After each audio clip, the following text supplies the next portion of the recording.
Hi, I'm Christina, and this is a book review of House of Hollow by Krystal Sutherland. So, this is a fantasy novel and it was published in 2021.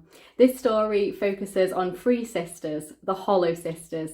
The eldest is Grey and she is an international supermodel. The middle sister is Vivi and she is an up-and-coming rock star. And the youngest sister is Iris, who is a high school student, and she is our main character and she is our narrator for this story. Now, when they were younger, these three girls were abducted. It was the night of New Year's Eve and they were on the street with their parents, and then a second later they were gone. So they were gone for an entire month. Nobody could find them. They had disappeared without a trace. And then 1 month later they appeared on the same street where they disappeared. So when they return, they are very different. Their brown hair had turned white blonde, their blue eyes have turned black, and the baby teeth which they had lost have regrown as baby teeth again.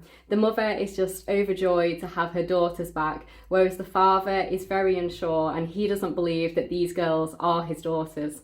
And there seems to be some kind of magical element around these girls. They can control what other people do, and they can have a sense of feeling one another despite where they are.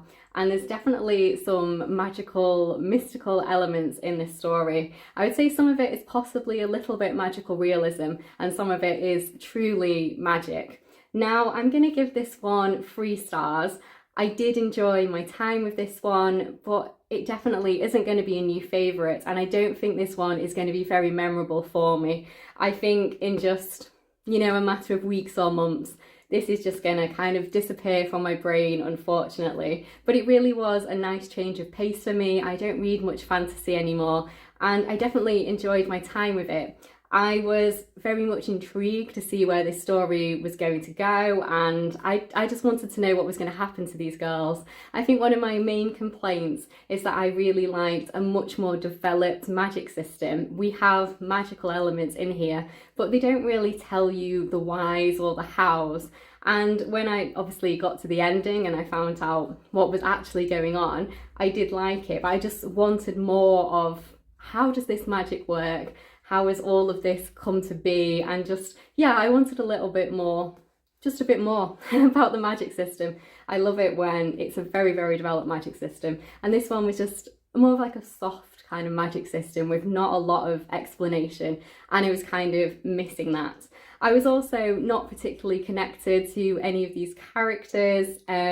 Obviously very different from all of these characters, so I did find it difficult to connect with any of them. I think Iris is obviously a lot younger than me, and the other two are kind of very, very difficult characters to connect to, and they didn't really feel like real people, which was maybe the point. I appreciate that, but I wasn't particularly bothered what was going to happen to them. There was just some kind of disconnect between me and this book for it to become really, really enjoyable, if that makes sense. Now, I will say that it does feel very now. There are a lot of cultural references in this story. Obviously, with Grey, the eldest sister, being a supermodel, there's a lot of focus on fashion, like Balmain and all of these other big fashion houses. And then also there's some cultural references in terms of they refer to Game of Thrones, they refer to Gone Girl. So I do like that. It did make it feel just very now.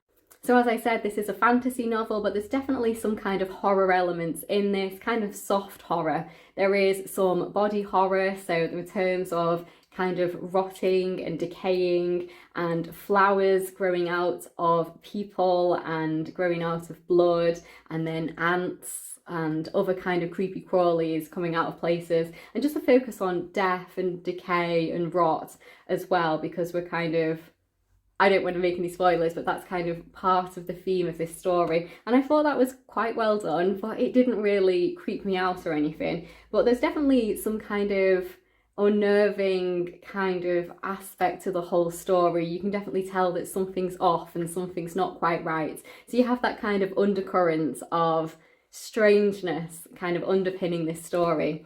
And I thought it was quite well done, yeah, but it's not going to be particularly memorable for me. So just a 3-star read. It was a good time. I enjoyed it. I definitely didn't predict the ending. I was shocked with where it went, which I really did enjoy. I wasn't quite sure where this was going to go. I had a few different theories and I was absolutely wrong on all counts, so I did enjoy that. So yeah, that's that one. If you have read it, I would love to know your thoughts on it. Just, yeah, what did you think? I would be really, really interested to know. So thank you so much for watching. Please do like the video if you've liked it, and please do subscribe if you'd like to see more of me talking about books. I'll see you in my next one. Bye.